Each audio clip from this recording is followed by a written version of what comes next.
Back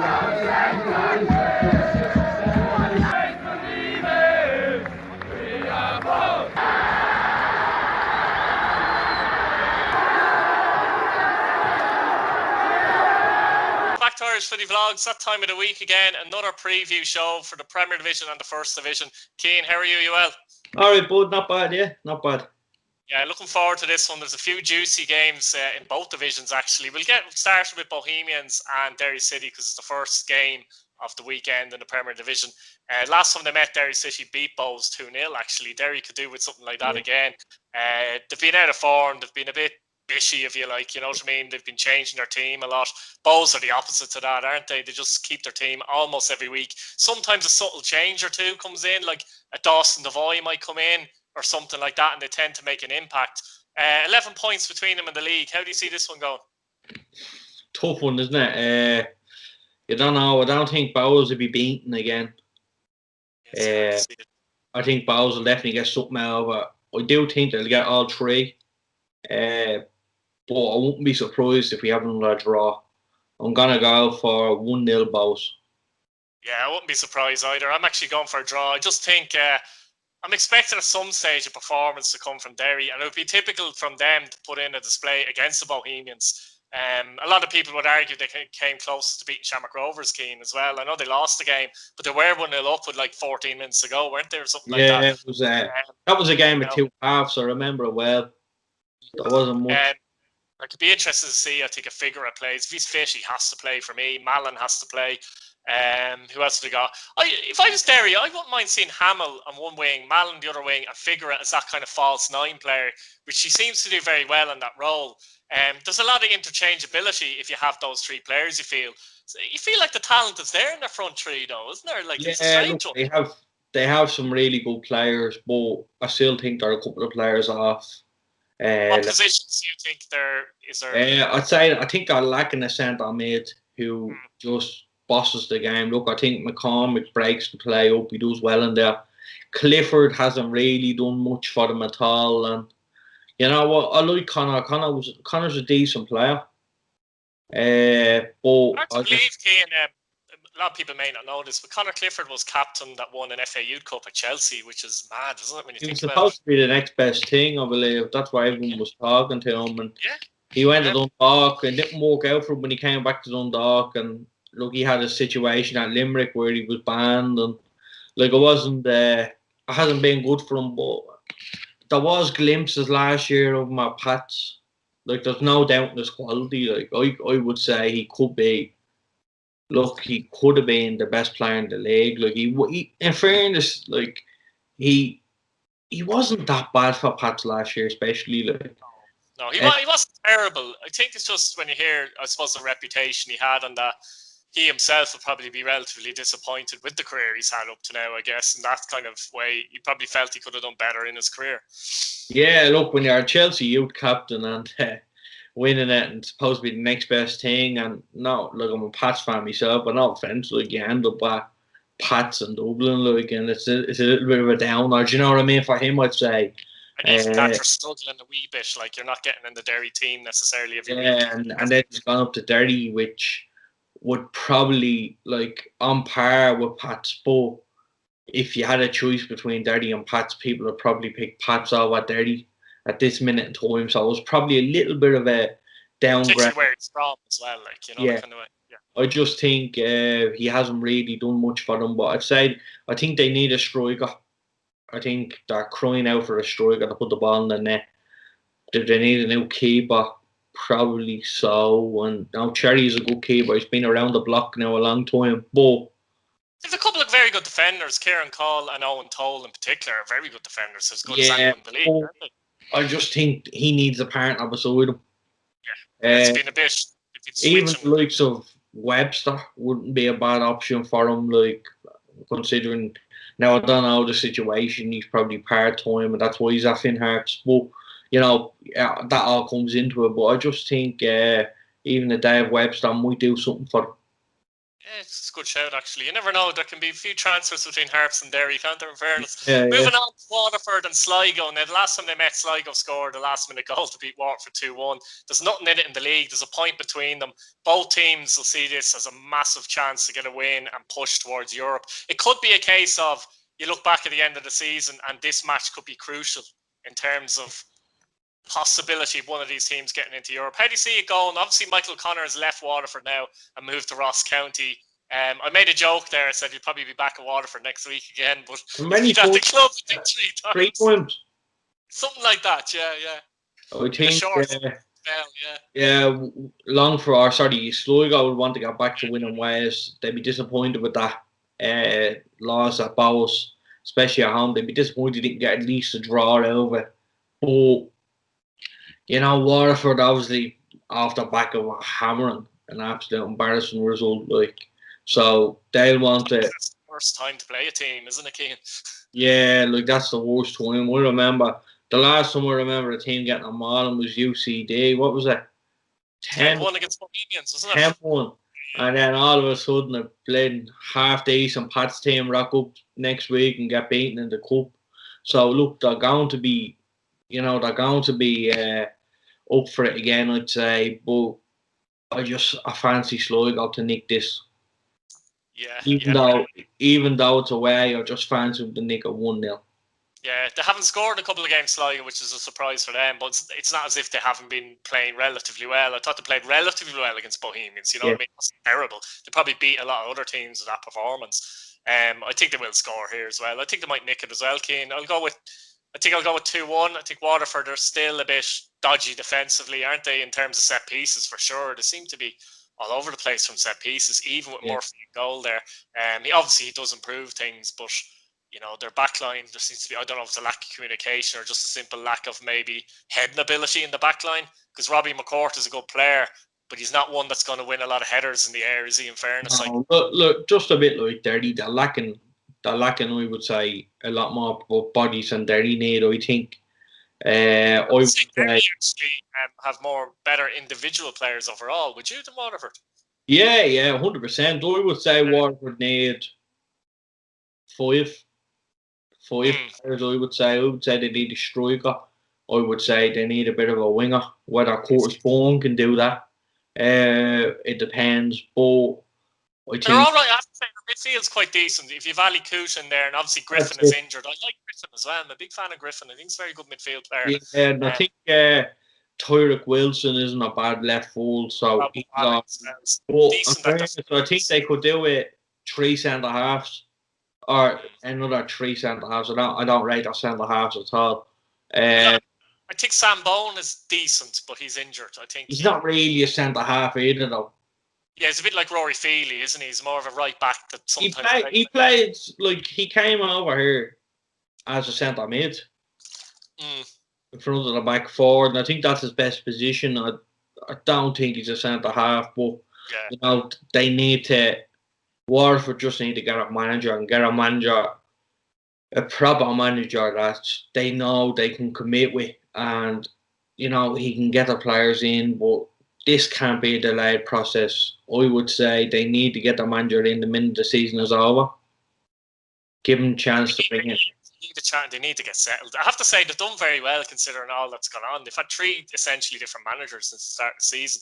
They've had a lot of changes in players. Considering where they are, it's actually impressive, isn't it? Yeah, it's madness.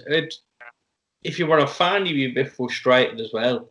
Because look at all that went on. Look where they are in the league. Imagine if it all went smoothly where they could be. They probably could be worse off. Who knows? But you never know. Notably keen as well. I think most of the good players that were brought in by Reynolds as well, funnily enough. Now, I don't know if he had 100% control in bringing in all those players, but the best players are the ones that seem to come in when he was there. Yeah. Now, I thought, I like Matty Smith now. I think he's a good player. I like watching. Cooch was another one he brought in. Tyrek Wilson he brought in. Look, got O'Connor back. Brett Murphy he got in as well. So... Reynolds has done a fantastic job there and took them from where they were, and it's brilliant to see.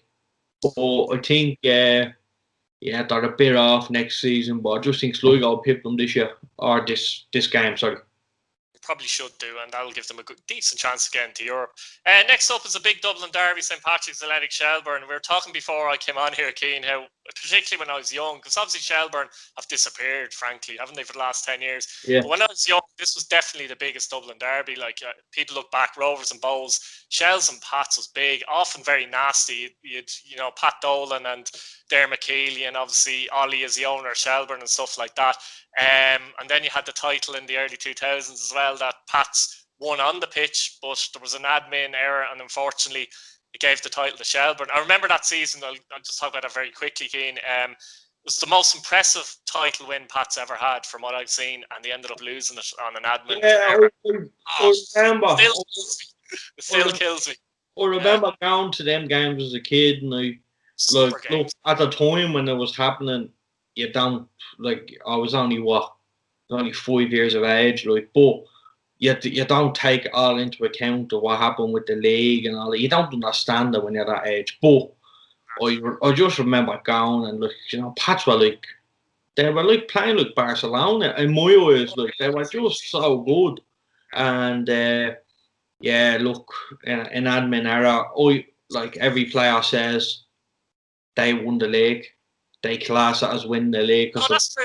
If you're a Shelburne player as well, you wouldn't really feel like you've won the league. And I know Shelburne players have said that, and Pats players have said that. It's unfortunate that the record books don't see it that way. That's the unfortunate thing. Exactly. Yeah, look, I don't think Shells won't talk too much about that title win, because they didn't win it really. That's lost it more so, if you get me. Yeah, but I think that obviously added to the tension. Like, when I was growing up, it was like everybody now is Shamrock Rovers, the rival. But when I was growing up, it was Shelbourne. Like, if you're seeing someone in the Shelbourne jersey, you're looking at him like, who's he? Like, and you know, it's mad to think, but like, I honestly didn't care about playing Shamrock Rovers. I didn't care about playing Bows. It was Shelbourne for me. Shelbourne was always the game. The first, even now this year, like the first fixtures that came out, I was looking for Shelbourne.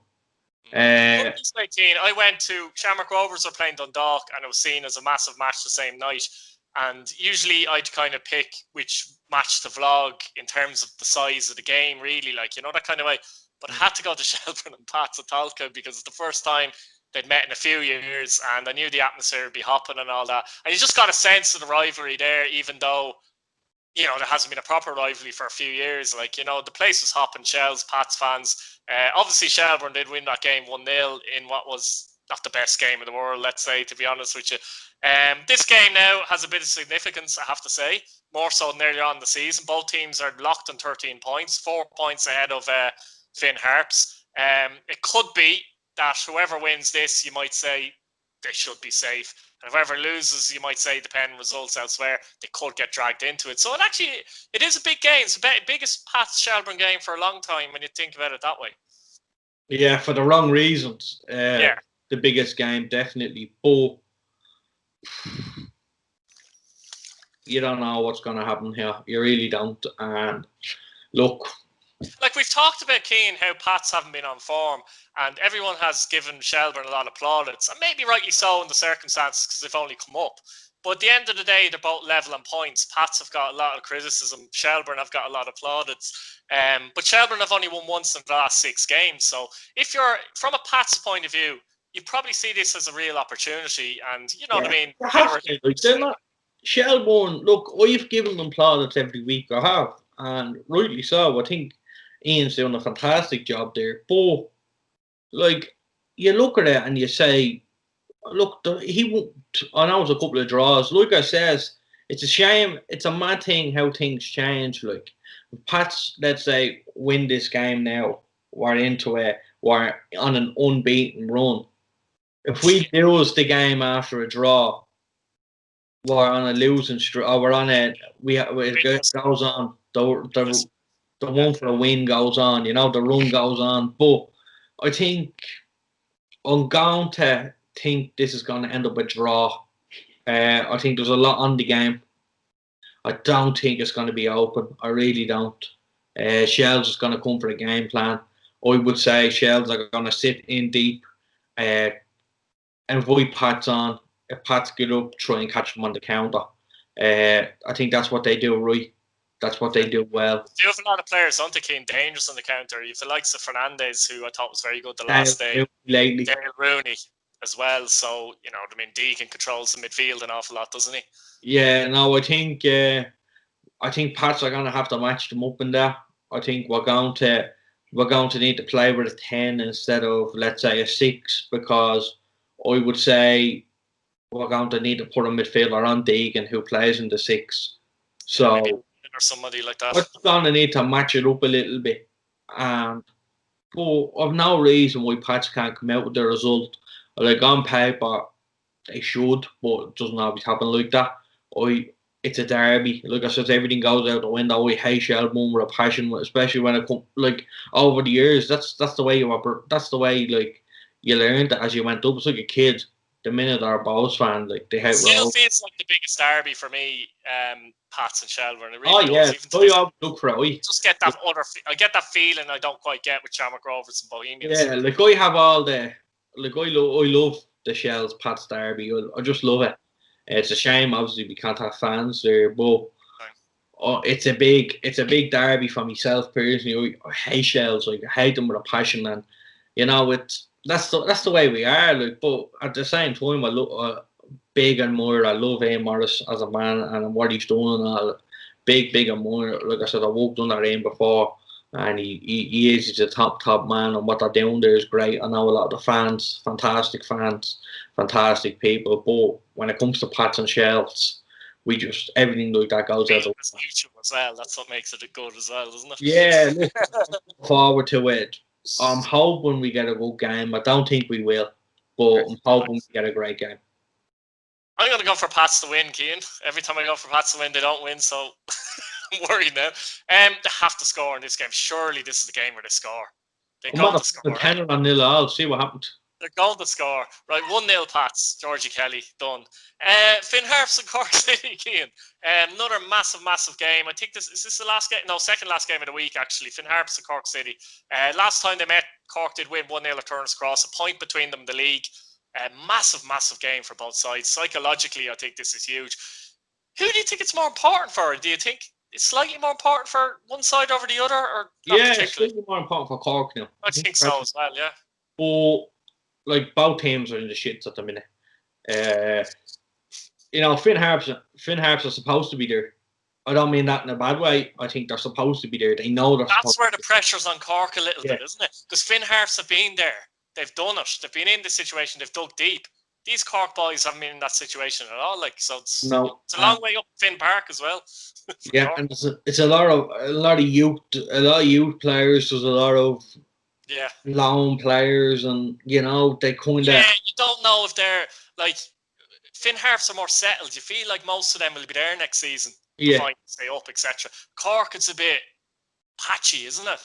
Yeah, look, I think I'm gonna go for a Harps 1-0 here. Yeah. You go for Finn Harps 1-0, it opens everything up again. But look, I think it nearly spells the end for Cork, because I find it difficult for them to get back after that. To be honest, you don't want. I think as a League of Ireland fan, you don't want Cork City out of Premier Division. As a League of Ireland man, like Turner's Cross is a superb place to go. I remember when they got back up and Tommy Dunn was there and stuff like that. It was fantastic to see them back, and you know it was good for that end. But they're down there because they deserve to be down there. The table doesn't lie. If they're going, they deserve to go. I don't think, you know. I think from their point of view, they need at least a point, because if they lose, it'll just kill them. Their confidence. Yeah, I think that's what they're gonna play for. Instead, they're gonna play for a point.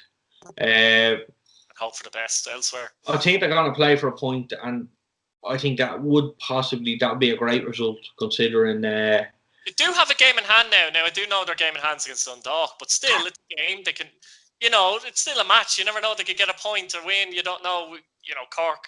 You know, Dundalk haven't been great, but they have showed signs of improvement. But it's a bit hanging on to something to say they have a game in hand as well. Like, you know. Yeah, just they'd rather the point on the board or the, you know what I mean, or the trade. But I don't know. It's hard to call it. I think Cork, like I said, they deserve to be down where they are. They haven't been good enough this year. And look, if Finn Harps beat them, all credit to Finn Harps, but it hasn't been good enough from Cork. Everything, I'm surprised. I hate saying it. I hate slating managers, but like if Neil doesn't win this game or they lose this game, he has to go. I think. Immediately, do you think? I think so, yeah, because they're in trouble. Hope to get a bit of a bounce, is it? And they will get a bounce. I've no doubt when a manager comes in, he always gives a bounce. I don't know. I think they couldn't even go with. They could get a manager in there that just keeps them up even. Because, there's a lot. And look, I know that budget has been cut year after year since everything, but they should have a bigger budget and let's say even a Pats, like, you know what I mean? They should have a budget. They're one city club, if you know what I mean. I mean, I talked to them before. Remember the Watch LOI, they had a league table of viewership. Cork City were at the top, even though they're struggling. So what does that tell you? Yeah, look, I think it's a big one for Cork. It's a big week. I think this is probably so far the biggest game of the season. But next week is the biggest game of the season. The week after is the biggest game of the season. Every week is a cup final that they have to win or they have to get draw at least out of it. Yeah. I worry for Cork though, I do. So do I. I think Finn Harps and it will be tight and tense, but I think they might just have enough balls essentially to win this one and nick it 1-0. If Cork could grind out a result here, it'd be a fantastic result. On to the last game in the Premier Division then we have, and I was thinking about this earlier, obviously Dundalk are playing Shamrock Rovers at Oriel Park. I would have looked at this, right, at the start of the season and said, this could be a title decider. There's 15 points between Shamrock Rovers and Dundalk with only a few games left. Hard to believe when you look back and look at all that's happened. That said, I think if anyone's going to stop Shamrock Rovers' unbeaten run, it may well be Dundalk at Oriel Park. How do you see this one? Yeah, look, I fancy Dundalk here to nick something at least, a draw at least. I don't think Rovers are going to come away with a win. I really don't. I don't think they're going to get a win out of it. I fancy Dundalk. They're in good form. Look, they're playing tonight in Europe. Let's see what happens. It'd be fantastic if they get something out of that, by the way. And not only as a team, but financially. Look, I know they've made a fair few quid over the years, but if they were to get this money now again, and don't know what's coming down the line. And you're looking at the sides have been the draws have been fairly favourable for Dundalk in Europe. And I know we're going off topic, but I just think if they can get something out of that, it'll definitely give them the confidence. The league is a write-off at the minute. So if they do win, will they drop players? That's the question. Because they have the Europe the following week again. Still in the cup, by the way, as well. That's what I'm saying, but the cup is after, so we wouldn't worry about that. But will they drop a couple of players? Now, look, I think Dundalk's second team could make Europe, personally, in normal circumstances. I think their second team could make Europe. Yeah, absolutely. You know what I mean? That's like the likes of, let's say, Garland, Massey, Dan Kelly, Macmillan. You know what I mean? Sloggett has been in and out. I'd personally start Sloggett because I think he's a machine. But he has been in and out of the side. You know what I mean? Like, their second team alone would probably be on par with any top European side in Ireland, like fighting for Europe. Yeah, exactly, yeah. But Rovers have shown that they can grind out results. Rovers have shown they can put performances in. So it is a good game. But I do think the game will reflect on Dundalk in Europe. That's true, yeah, very possibly. Even if they put in a performance and lose in Europe, I think, you know what I mean, that might be too bad because against Celtic they were beaten well in the end, weren't they, as well, in that game? But I think I have a feeling they're going to win this one and Rovers will lose the first game of the season. So I'm going to go 2-1 Dundalk. They had a humdinger at Tallaght Stadium later on the season where it finished 3-2. Wasn't that the goal from Flores? Yeah, by the way, Flores has been very disappointing for me, actually. What a goal, but at the same time, what a fantastic goal. But, you know, I mean, as a man would say, a man has got a hand to it and he made it look great in the top corner. But I just thought it was a fantastic strike, and Jack Bourne's goal was equally as good that night as well. Like, it makes it a great game. It's a shame, like I says, it's not a title decider. It's a shame that both sides aren't fighting level on points coming into this game, or within 3-4 points. Yeah, it's hard to believe, isn't it? Yeah. Yeah, on to the first division now, Keane. We'll start off with Athlone Town and Longford, because that's a derby as well. We can't forget about the Midlands derby. No. The last time they met, it was a draw, actually, as well. Yeah. No, sorry, last time they met, Longford won 2-0. Sorry, they won 2-0. But Athlone have won 2 games in a row now, so they're back of a bit of form. Longford, I think, have to win this one because they're 6 points behind Bray and they're 4 points behind Drogheda. And we'll talk about them in a minute. They're playing each other. So Longford have to win this game to try and get in the conversation, don't they? If Longford wins this, it opens everything up again. It's a derby, anything can happen. But, you know, if you want to play anyone now for 3 points, you want to play Athlone, whether it be home or away, it doesn't make a difference. To be honest with you, Keane, you'd probably go for Wexford at this minute in time, the form they're in, but I see your point. I'll tell you, it's... you want to be playing, you know, you'd want to be playing Athlone, you want to be playing the Wexfords, you want to be playing, that's probably it really. Everyone else has seemed to be doing alright. But it's a strange one to call, but you have to pick Longford because considering the importance of the game for them, considering Bray are playing Drogheda, like, there's a lot of pressure on them. Because someone's going to drop points in that Bray Drogheda game. Ideally for them, the two of them drop points and they win. Ideally that's what you want, but it wouldn't be a bad result if Bray win because it pushes them up into second then. It pushes them 1 point off second, do you know what I mean? And it opens that little thing again. I don't think Bray, the best thing they can do, I don't think Bray are going to win every single game. No, they have won 5 on the bounce. We'll actually get on to that actually now while we're there. Bray, obviously, and Drogheda at the Carlisle grounds. Huge game. I actually watched the second half on YouTube, Drogheda and Shamrock Rovers B. I don't know if you've seen any. Yeah, I've seen it, yeah. And first of all, I'll say Shamrock Rovers B. First time we've really watched them properly. They've a lot of tidy players, don't they? Oh, yeah, 100%. I know we know all about your Brandon Kavanaghs and the Lewis, but the likes of Sean Brennan there in midfield, very tidy player. Obviously, Zeffy, he's a reputation as well. A lot of tidy players. Drogheda, in fairness, they really grounded that one out, and I thought Mark Doyle was superb. Even for that penalty, that first touch was. They deserve to win the game. They deserve that penalty. They deserve that bit of luck because I think, you know, they were a better side, I thought. They had to ground it out, and in fairness, they did. And look, that was a super win. Considering now they have Bray coming up, it would have been sickening for them, let's say, if they didn't pick up 3 points there and they beat Bray. Do you know what I mean? And yeah, because they would have been still behind Bray. Yeah. So it would have been a killer for them. I do think it's going to be a fantastic game. It's a shame this is not a watch yellow white. But Bray will. Bray stream it. Yeah, we must mention that Bray do stream it on their official Facebook page, and it's a fantastic effort we've talked about before. So fair play to them there, and fair play to Drogheda as well for doing their streams on YouTube as well, so people can watch it. So, yeah, look, it's great for them, and look, they know they're not making a few bob on a really because they're not supposed to be allowed to. But I think I'm gonna go for a Bray 1-0 here. That would put them in serious. That'd be huge, wouldn't it? Let's be honest. That's right. That'd be huge. I mean, I'm looking at the table now, and a win for Bray. I'm not going to say it's going to win the league. Yeah. But it's going to go a long way to securing it. Yeah, it'd be 5 points clear of obviously Drogheda, and just the psychological boost it would give them as well. It'd be huge. I don't know. Drogheda seem to draw a lot of these big games. I must not lose game, I don't think, for Drogheda. So a draw would be a fantastic result. It just keeps them in that touching distance.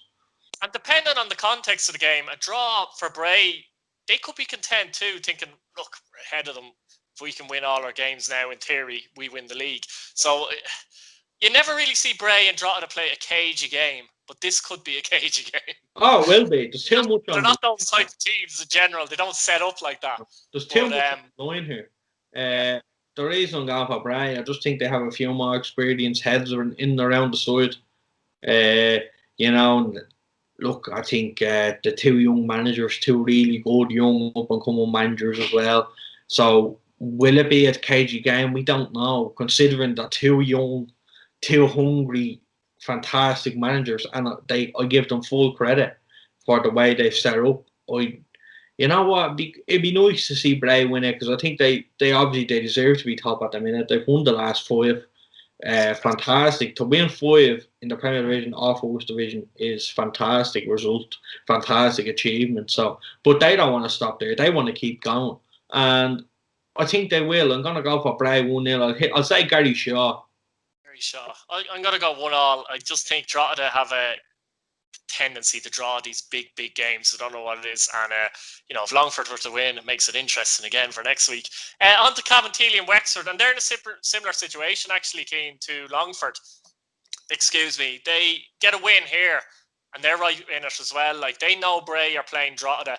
This is a great opportunity for Cabinteely to get 3 points here and move back into the conversation, because Longford and Cabinteely, they're on the cusp of nearly being out of it, but they're just hanging in there. So they really need to win this game this weekend, don't they? Against a Wexford side who've just struggled badly of late. I think Cabot will win it 2-0. I think it'll be easy enough. I can't see that being too much in that way. But there's a lot of pressure on Cabot. Like I says, everybody expect them to be up there. Big pressure on them here. But I'm gonna go Cabot 2-0. They'll be very disappointed in the way that they lost that Galway match. Not only was it deep into injury time, but Galway were down to 10 men for 22 minutes or so. Probably more with the injury time. Huh? 99th minute. You know what I mean? So they went over it. It was a cross. Yeah. They deserve it. Yeah. We'll move on to Galway actually, because they play Cove Ramblers at home, and a great chance for Galway to actually push themselves into the actual playoff positions here, isn't it? The momentum is there. They seem to get all the luck at the moment, and when you feel like that, you feel like you're going to win it. Sorry, every time you go onto the pitch. Hard to see them not winning this. Very hard to see them not winning it. 3-0 Galway. Yeah, Cove, unfortunately for Cove, the last 2 games after some cracking form have gone off form, haven't they, for some reason? They're still like, the funny thing is they're on 17 points though. They'll be targeting a win here and think, if we can win here, we're back in the playoff mix. So it could be an interesting game though, Completely. But I do see it is crazy. It is, looking at it. It's madness, to be honest. I do think pretty cracked up. but it's madness. It really is, and it makes for such a great ending. It's a shame. I would presume the playoffs will be on the Watch LOI. I've heard rumours that they might be showing the playoffs in the Watch LOI as well. Yeah, so hopefully they do that. I can't see why they won't. If they're showing, this be over as well as such, the actual league season. They will show it. I've no doubt about it. But it's just madness. I don't know who's going to end up in it. I'm going to go Galway 3-0 here. I think they deserve it. They'll get the win. I'd like to think the Cove will come back and show a bit of form in this game, but I just think that momentum thing is huge for Galway. 6 wins on the bounce now, isn't it? 6 wins on the bounce, yeah. Form team in the league. It's hard to see them not win this 2-1, and they'll be back in the playoffs. A team that needs to kind of get back in the playoffs is UCD. They're just about in there, but to really cement their place there, they travel to Shamrock Rovers on, I think it's on the Sunday actually, isn't it? Yeah, it's on the Sunday. Judging by Rovers against Drogheda, it won't be easy for UCD. Not a chance. It won't be easy for them. It's going to be a tight game. 2 sides that play good football though. So it'll make for a good game. I think Aidan Price has them well drilled into the system. They play the work that's put on just for a second on the youth section at Shamrock Rovers. I know from being involved in underage football, that is some academy. And what they have there, look, people will say, yeah, they have tons of money to do it. You still need to invest smartly, don't you? Make the best of what you have. I think what they have there is the future of Irish football, right there. The stuff they have, the coaches they have. You walk down as a kid, as a little young fella, I'm thinking walking in as a little young fella, looking up and you're seeing Stephen McPhail, Shane Robinson, 2 are probably the best. Stephen McPhail was technically one of the best players for Ireland.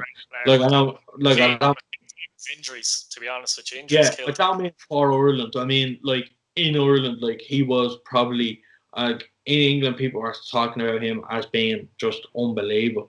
You're walking in there, right? You're seeing, let's say, Shane Robinson, one of the best midfielders playing the Irish football. I thought he was fantastic. He's won a lot. As well, remember as well. Yeah. So. And then you're walking and you're seeing Aidan Price. Aidan Price has been there, done that. You know, you're walking around. You have the likes. You have players, Ronan Finn, rocking around the place, and you know, it's just it's very, it's like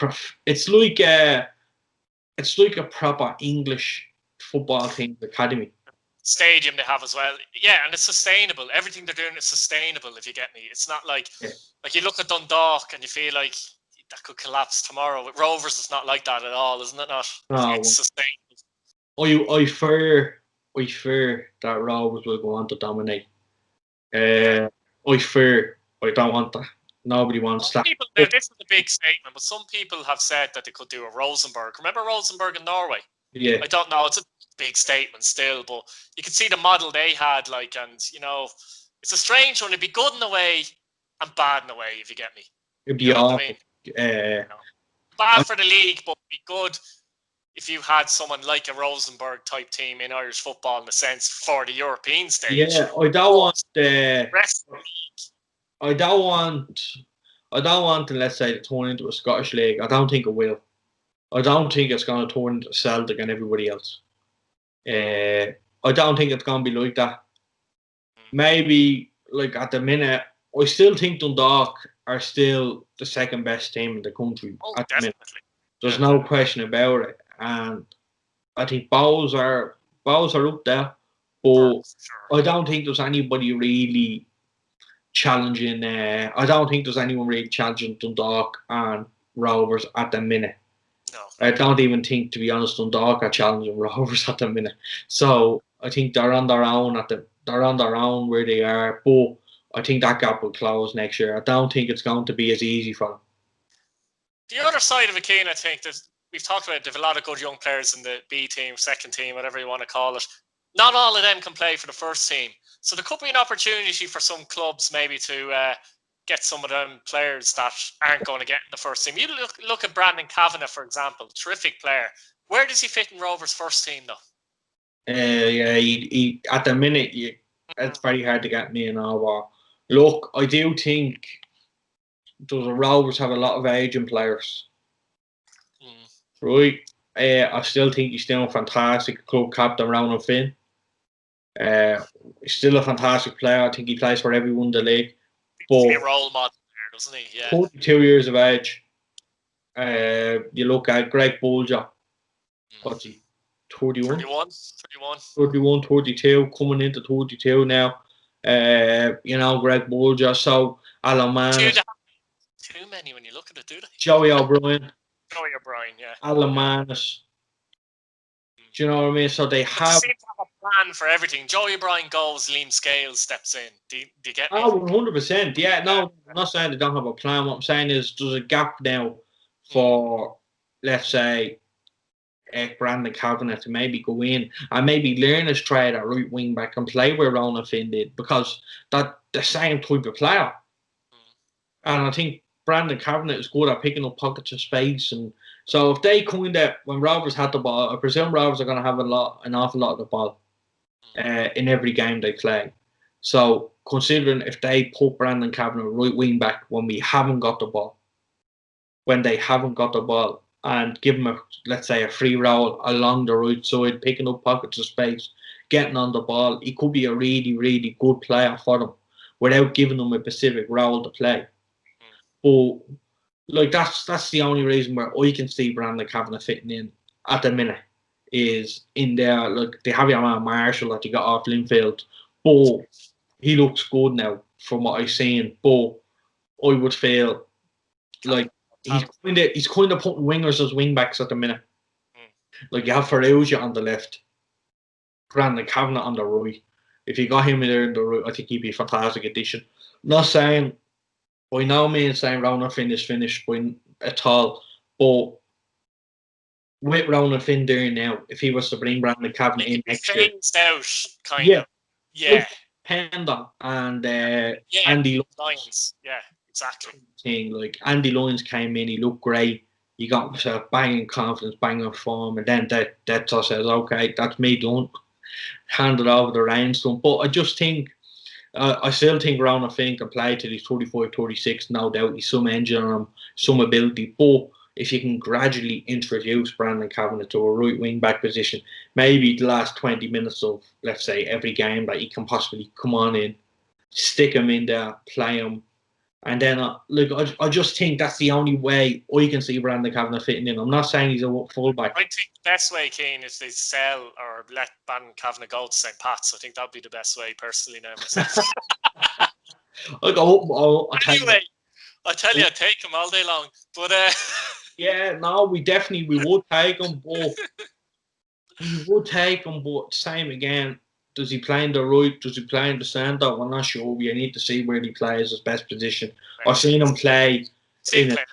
I've seen him play on the right, on the left, in a 10, in an 8. I've seen him play as a false 9. I feel, though, I was looking at it and I was saying, do you know what? What are you feeling centrally? I was thinking that, but then I was saying he's not going to get in centrally. So that's why I was looking at right wing back. Ronald Finn, probably one of the technically best players to ever play in this league, is thrown out to right wing back. I'm not saying he's thrown out there. He's doing a fantastic job out there, but he's out there because of McNF. He's out there because of, let's say, Greg Buljo when he was in the side. He's out there because of Graham Bourke, Jack Bowen. All these players, like if Ronald Finn can't get in centre midfield and Sean McGraw, look, they probably obviously worked on it. Like I says, they have a plan for everything. They have him out right wing back. He's doing a super job out there. I think he's probably the best in that position at the minute in the league. No doubt about it. Look where they are in the league. But like you're seeing him, especially against AC Milan, it's some engine. Like he's playing right wing back and he had a header in the box from across. Like, and it's just, I think Brandon Kavanagh could do that job. I'm not saying he'll do it better. I don't think he will do it better, not for a long time. But that's the only way I can see him fitting in that Rovers side. Right. So you're going for UCD? I'm gonna go for a draw here. I think it's gonna be tight as well. I'll go for UCD purely because they have to win it. They've lost the last 2 games, so I'll go for UCD maybe to win 2-1, but it's going to be tight. All right, guys, we'll leave it there for this week. Thanks again, Keane. Subscribe, like the video, and comment, and we'll see you again. Cheers, man. Thank you. Bye-bye.